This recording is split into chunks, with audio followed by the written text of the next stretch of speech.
রাসূল পাক সাল্লাল্লাহু আলাইহি সাল্লাম হাদিসের মধ্যে বলেছেন, ইন্না রজবা শাহরুল্লাহ ওয়া শাবানা শাহরি ওয়া রমাদানা শাহরি উম্মতি।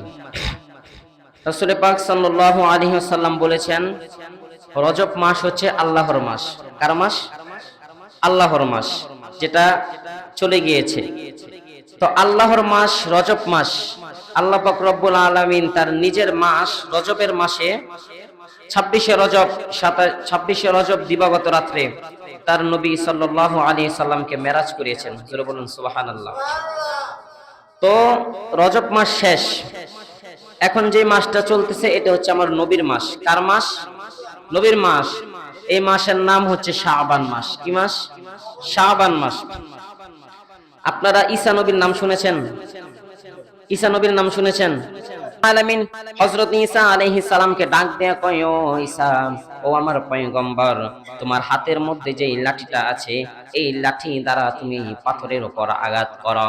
আল্লাহর হুকুম পেয়ে হযরত ঈসা আলাইহিস সালাম ওই লাঠির উপর, পাথরের উপর যখন আঘাত করলেন, পাথরটা ভেঙে গেল। পাথরটা যখন ভেঙে গেল, ঈসা আলাইহিস সালাম লক্ষ্য করে দেখতে পাইলেন ওই পাথরের ভিতরে একটা আল্লাহর বান্দা হাতের মধ্যে তাসবিহ নিয়ে আল্লাহ পাকের জিকির করতেছে। জোরে বলুন সুবহানাল্লাহ। এরপরে ঈসা আলাইহিস সালাম দেখতে পাইলেন পাথরের ভিতরে হাওয়া বাতাস ঢোকার ক্ষমতা নাই, ওইখানে আল্লাহর বান্দা আঙ্কুর ফল খাইতেছে। ঈসা আলাইহিস সালাম ওই ব্যক্তিকে জিজ্ঞেস করলেন, ও আল্লাহর বান্দা, তুমি এই পাথরের ভিতর কি করতেছো?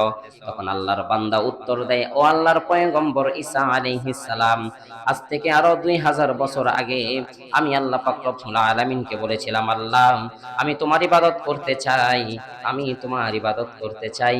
এই জন্য আল্লাহ পাক রব্বুল আলামিন আমাকে এই পাথরের ভিতরে ঢুকিয়ে রেখেছেন। এই পাথরের ভিতরে আল্লাহ পাক রব্বুল আলামিন আমাকে খাবার দাবারের ব্যবস্থা করেছেন। এর ভিতরে আল্লাহ পাক রব্বুল আলামিন আমাকে শ্বাস নিঃশ্বাসের ব্যবস্থা করে দিয়েছেন। জোরে বলুন সুবহানাল্লাহ। এইটা দেখার পরে হযরত ঈসা আলাইহিস সালাম আল্লাহকে ডাক দেয়া কয়, আল্লাহ, ও আল্লাহ, তোমার এই বান্দা 2000 বছর, কেউ বলেছেন 1000 বছর এই পাথরের ভিতরে ইবাদত করেছেন। ও আল্লাহ, এই বান্দাটা হয়তো তোমার কাছে সবচাইতে দামি বান্দা, এর চাইতে হয়তো আর কোনো বান্দা তোমার কাছে বেশি দিন ইবাদত করে নাই। তখন আল্লাহ পাক রব্বুল আলামিন বলে, ঈসা, তুমি একটা কথা জেনে রাখো, তুমি যখন দুনিয়া থেকে চলে যাবে, তুমি দুনিয়াতে চলে যাওয়ার পরে আমি আল্লাহ রব্বুল আলামিন দুনিয়ার মধ্যে একজন নবীকে পাঠাবো, যেই নবীর দাওয়াত আদম আলাইহিস সালাম থেকে শুরু করে তুমি ঈসা পর্যন্ত সকলেই দিয়ে যাচ্ছ। ওই নবীকে আমি পাঠাবো, কিন্তু ওই নবীর উম্মতের হায়াত 1000 বছর হবে না, ওই নবীর উম্মতের হায়াত 500 বছর হবে না, 1500 বছর হবে না। ওই নবীর উম্মতের হায়াত ওই নবীর উম্মতের গড় হায়াত হবে 70 বছর। তখন ঈসা আলাইহিস সালাম বলে, আল্লাহ, তাহলে কি তোমার বন্ধুর উম্মতরা কি আমলের মধ্যে পিছিয়ে থাকবে? তখন আল্লাহ বলেন, না না ও ঈসা, না, আমার বন্ধুর উম্মতরা আমলের মধ্যে পিছিয়ে থাকবে না।